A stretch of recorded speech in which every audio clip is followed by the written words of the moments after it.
পুৱা আমি 8 বজাত খবৰ পাওঁ যে একদম কালিপুৰত এজন মানে কুঁৱা খান্দি থকা মানুহ দুজন মানুহ সোমাই গৈছে আৰু কোনো ৰেছপন্স দিয়া নাই। আমি আহিলোঁ ঘটনাস্থলী আহি কিনে আমি SDRF SDRF খবৰ দিলোঁ। তাৰপৰা ৰঙিয়াৰ পৰা মানুহ আহিলে SDRF আহি কিনে আমাৰ SSB RR টিম এটা আহিল। আহি কিনে আমি দুটা বডিতে ৰেস্কিউ কৰিছোঁ।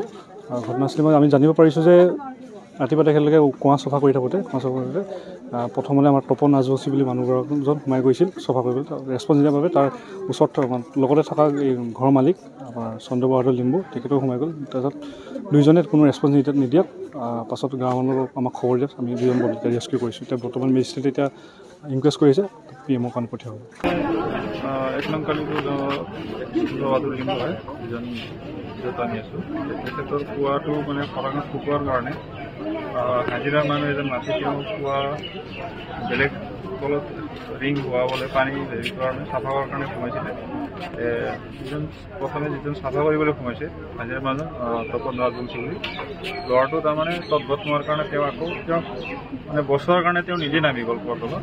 নামি যোৱাৰ পিছত তেখেতেও তাৰমানে ভিতৰতে তেওঁ মৰিলে। দুজন মৃত্যু হৈছে, এজনৰ উদ্ধাৰ কৰা হৈছে। এতিয়া বৰ্তমান এতিয়া স্থানীয় পুলিচে DRFৰ টিমক মাতি আনি ওলাই লৈছে।